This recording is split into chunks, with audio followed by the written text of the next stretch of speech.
They talk about it like it's a pastime, a smoke for stress, a trend to follow, a market to profit from. But in the heart of Rastafari, the herb, Ganja, is not a toy. It's not a crutch or a hustle. It's a sacred key, a key that opens the doors of perception, cleanses the mind, and draws the soul closer to the Most High.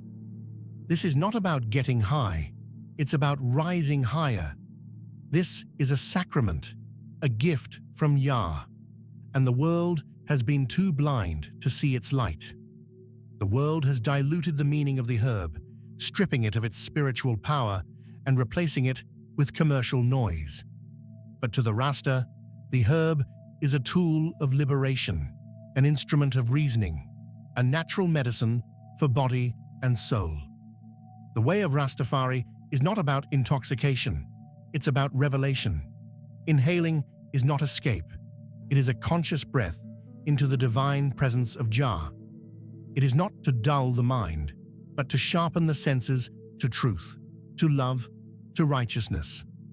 From the very roots of Rastafari in the early 20th century, Ganja has been revered, not as a drug, but as a sacrament, comparable to how communion is used in Christianity or incense in other ancient rites.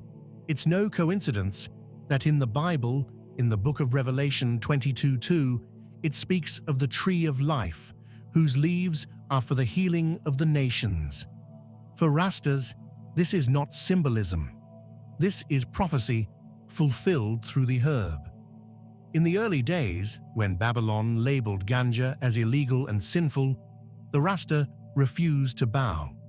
To use the herb was a defiant act, not of rebellion, but of spiritual resistance. It said, "We follow Jah, not your system."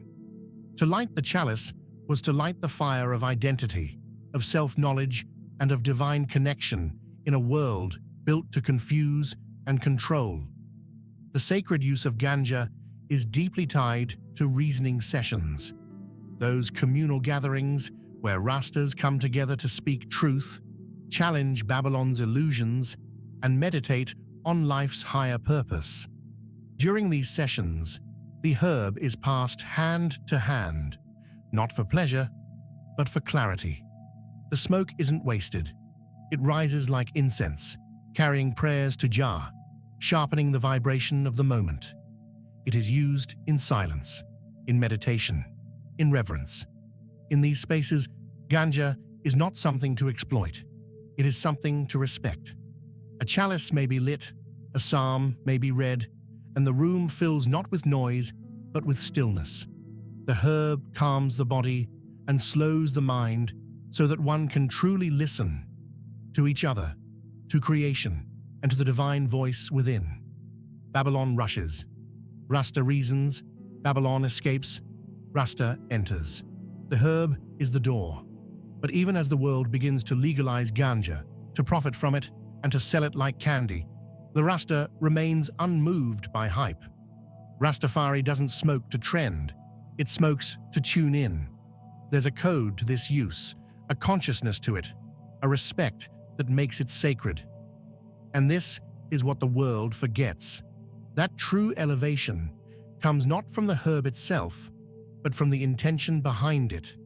This is why not every Rasta uses the herb. Yes, you read that right.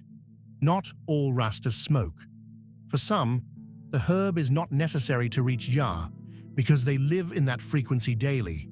But for others, the herb is a sacramental aid, a natural tool gifted by creation to help bridge the gap between flesh and spirit. And when used with reverence, it becomes a flame that burns away illusion, leaving only truth behind. To burn the herb is to burn ego. To light the chalice is to light your awareness. And to inhale that sacred smoke is to breathe in the legacy of ancestors, prophets, warriors, and healers who stood firm against Babylon's lies and found Jah in every leaf, every draw, every breath. So when the Rasta celebrates the herb, it's not with wild parties or empty rituals. It's with heart-centered intention, with silence, with psalms, with truth. The herb is not a shortcut. It is a spiritual discipline, a daily reminder that we are more than flesh and bone. We are spirit, and Jah is within. This is why the herb is sacred, not because it gets you high, but because it calls you higher. And this is only the beginning of the overstanding. In Rastafari, time isn't marked only by calendars, it's marked by vibration. While Babylon focuses on dates and deadlines, the Rasta observes seasons of spiritual alignment. And when it comes to the holy herb, there are specific moments throughout the year when the Ganja holds even deeper meaning, when the community comes together to burn, reason, chant, and give thanks to Jah through the sacred ritual of the herb. Let's start with one of the most powerful days in the Rastafari calendar, Coronation Day, April 21st. This is more than a holiday, it's a holy day. It marks the historic visit of His Imperial Majesty Emperor Haile Selassie I to Jamaica in 1966. On that day, thunder rolled, lightning cracked, and the rains poured. Thousands of Rastas gathered at the airport in Kingston, waiting to see the one they recognized as the returned Messiah. When Selassie stepped onto Jamaican soil, the energy shifted. It was a moment of fulfillment, of prophecy, of divine affirmation.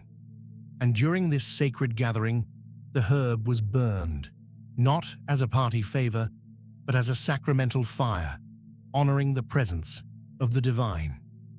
To this day, Coronation Day is celebrated by Rastas worldwide through Nyabingi drumming, chanting, scripture reading, and the ritual use of Ganja. The herb on this day becomes a bridge to memory and prophecy. It is smoked in reverence, with the full awareness that Jah is present in every draw, in every reasoning, in every vibration. Then there's April 20th, internationally known as 420.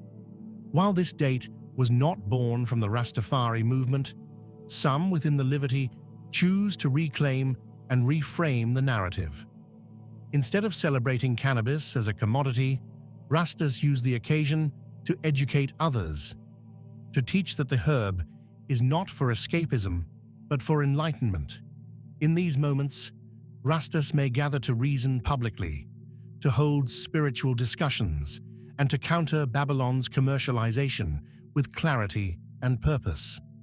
But the sacred days of the herb are not confined to just April. In truth, every reasoning session can be a holy celebration. These are gatherings where Rastas come together to speak truth, chant psalms, read scripture, and discuss the deeper meanings of life. The herb is passed in a spiritual circle, not in haste or habit, but in calm, conscious ceremony. Every reasoning becomes a sacred celebration, where the herb functions like incense in a temple, carrying prayers upward, focusing the mind, and inviting the presence of Jah. In some communities, there are weekly or monthly reasoning sessions, often timed with the moon cycles or personal spiritual intention. These gatherings are not publicized events. They are intimate sanctuaries, held in the hills, in backyards, in safe spaces. You'll find no loud music, no empty talk, just silence, truth, and the soft rhythm of Nyabingi drums or ancestral chants. The herb is central, but never the focus. It's a servant of spirit, not a spectacle. Another key moment is the celebration of the Earth Strong, the Rasta term for birthdays or the anniversaries of great prophets and leaders. On these days, Ganja may be burned in honor of the life force within, acknowledging that every Earth Strong is a return to divine purpose. These gatherings are not about cakes and candles. They're about reflection, gratitude, and connection. The herb becomes a companion on the inward journey.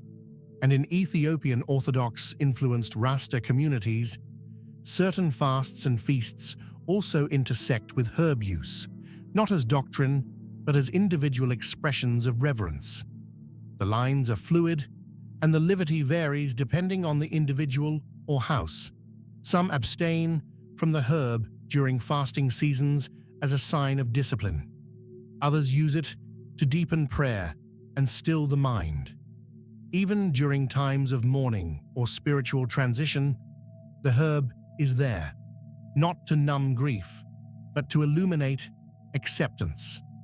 When a brother or sister passes and the community gathers to celebrate their life, the herb may be lit in tribute, not as smoke, but as memory.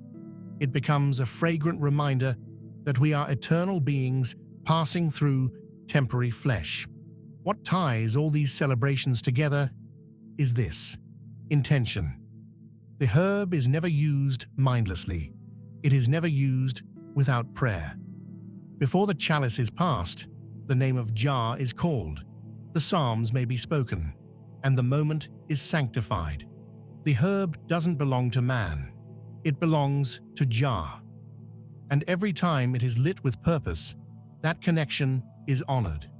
There's no single day that encapsulates the herb's power, because for the true Rasta, every day is sacred, and every moment can be a temple. But there are seasons, spiritual seasons, when the vibration rises, when the community unites, when the fire is stronger.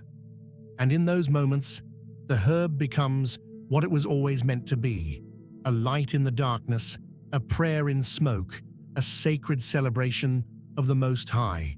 Come, let me reason with you. Come sit beside I, and let we speak heart to heart, because too many out there see the herb and don't really see it. They see a cloud of smoke, but they don't feel the vibration behind it. They see the act, but not the intention. And that's why we must talk, not just about what the herb is, but how we use it, how we walk with it, pray with it, reason with it. You see, for I, the herb is not for running away from reality. It's for stepping deeper into it. Babylon tell you Ganja is for zoning out, but I tell you Ganja is for zoning in. It's not about forgetting the world. It's about remembering the truth. The herb clears the fog Babylon puts in your head. It silences the noise, so you can hear the still small voice of Jah that Babylon has tried so hard to drown out. You ever been in a reasoning session? Not a casual chat, not a party vibe, but a real reasoning? Where the circle quiets, and one by one, the elders begin to speak. There's a calmness, a centering that comes when the chalice moves round. You can feel the energy shift. People speak slower. They listen more. They wait before answering. Because it's not just words flying around, it's spirit being exchanged. One time, I sat with an elder man in the hills of St. Mary, Jamaica. Sun was low, the drums were quiet, and the steam chalice was bubbling. He looked at I and said, "Youth, every draw you take must be a prayer. Don't waste Jah's breath on foolishness." That moment changed I forever. Because it's easy to light the herb and just float. But floating without direction is still being lost. The herb is not the destination. It's a compass, and where it points is inward. When used properly, the herb teaches you about yourself. You sit in silence and things come up. Memories, thoughts, emotions. You face your fears. You observe your own pride. You might even cry. But this is part of the healing. Babylon tell you crying is weakness, but in Rasta, crying can be purification. The herb breaks down your ego so Jah can build up your spirit. Some people think the herb makes you lazy, but ask yourself this: what's the intention behind the smoke? Because when a Rasta burns the herb before meditation, or prayer, or reading the Psalms, it lifts the spirit. It opens the gates to wisdom. There are Rastas who read a chapter from the Bible, then burn the herb to meditate on the meaning. the mind expands, insights flow, connections are made that Babylon's schooling could never teach. And sometimes, the herb just helps you feel connected to the earth, to your breath, to the presence of Jah in all things. You look at a tree and you don't just see wood, you see life. You look at your brother and you don't just see a man, you see spirit. The herb slows you down enough to appreciate what's always been there. It don't add anything. It reveals what's already present. But don't get it twisted. The herb is not a magic pill. It don't solve your problems. It don't replace prayer or discipline. It's a tool, and like any tool, it can be misused. You can build a house with fire or burn it down. The same smoke that blesses can also blind if your heart not right. That's why the mindset must be sacred. Before lighting, give thanks, say a prayer, call on Yah, invite divine guidance. There are even times when Rastas fast from the herb to keep the spirit sharp. Abstinence is not rejection, it's refinement. To know when to use and when to refrain, that is the mark of true overstanding. Not every moment call for smoke. Some moments call for clarity without it. The herb don't replace Jah. It just helps some to see him more clearly. And you'll notice, true Rastas don't pressure others to smoke. There's no forcing, no ego trip. If you come into the reasoning circle and choose not to partake, you're still welcome. Because the unity is in the reasoning, not in the smoke. The herb is a shared spirit, not a requirement. Love and overstanding. That's what matters. So when we speak of the herb, we don't speak of addiction. We speak of alignment. When we celebrate the herb, we celebrate consciousness. And when we light the flame, it is not to escape the world. It's to illuminate it. That's the personal path. That's the walk of a true Rasta with the holy herb. It is not recreation.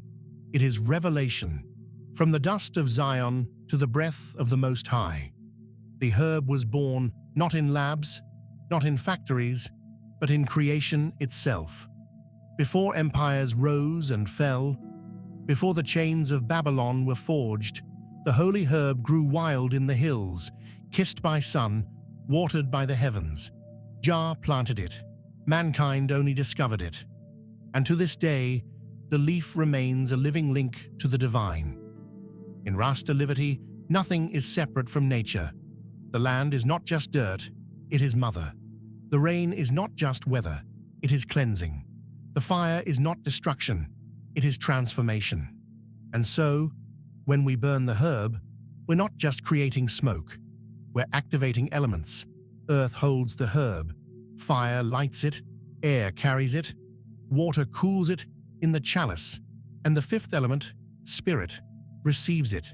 This is the unspoken alchemy of the Rasta priesthood. These are not idle rituals. They are rituals of remembrance. Each draw is a breath of Eden, each exhale a psalm. The herb becomes a sacrament, and the ground it grew from is as sacred as any cathedral. Babylon says it's just a plant, but Rastafari sees it as a prophetic gift, a green prophet, whispering truths to those who still know how to listen. The scriptures speak of it, veiled in verses. The leaves of the tree shall be for the healing of the nations. Revelation 22:2. Is it coincidence that this plant, outlawed by man, still brings healing to the sick, clarity to the confused, and peace to the restless? Or is it prophecy fulfilled? The herb doesn't just heal bodies, it heals perception. It unclouds the eyes, unclogs the heart, and brings man back to consciousness. It's no accident the herb grows in the high places. Up in the mountains where Babylon cannot hear, the herb grows in silence among the birds and mist, far from the confusion of the cities. That's why many Rastas take to the hills, not to hide, but to find peace. There in the heights, the herb is not contraband. It is holy incense, rising to Jah. Many who have walked this path can tell you, when the herb is used in meditation, a song becomes a chant, a thought becomes revelation, and silence becomes a sermon. It is in these states that Rastas receive visions, guidance, and sometimes even messages from the ancestors. These are not hallucinations. They are deeper levels of awareness, made clear when the mind is still and the soul is in tune. So yes, the herb is celebration, but it is also communion. Communion with the elements, communion with Jah, communion with the ancestors who walked barefoot on the earth and still guide us today. The Rastaman who lights his spliff or draws the chalice is not chasing a high. He is returning to source. This is the cosmic rhythm Rasta aligns with. The herb is the key, but Livity is the door. If your heart is not clean, the herb cannot open the gates. If your thoughts are not upright, the smoke becomes confusion. But when your mind is centered and your intentions are pure, the herb speaks. And what it says is not noise, it is ancestral wisdom carried on the wind. If you've come this far, then perhaps you already feel it. The sacred pulse of what the herb truly is. Not a drug, not a pastime, but a path. Not a trend to be worn, but a truth to be lived. Ganja, in the way of Rastafari, is not for getting stoned. It is for getting still. It is not a way out, it is a way inward. The herb has always been about consciousness, and that's where the separation happens between Babylon's version and the Rasta vision. Babylon sells distraction. Rasta seeks direction. When Rastas celebrate the herb, we're not glorifying a leaf. We're glorifying the creator who made the leaf and the gift of awareness it brings. We're lifting up the sacredness of life, the connection to nature, to roots, to rhythm, and to righteousness. The herb becomes a mirror and a magnifier. It shows you yourself, but it also challenges you. What are you doing with your breath, your time, your livity? We burn the herb to light the inner fire, to melt the coldness of Babylon's lies, and to ignite love, justice, and awakening. Every puff is a protest against the system that tells you to numb yourself with their chemicals while criminalizing the earth's own medicine.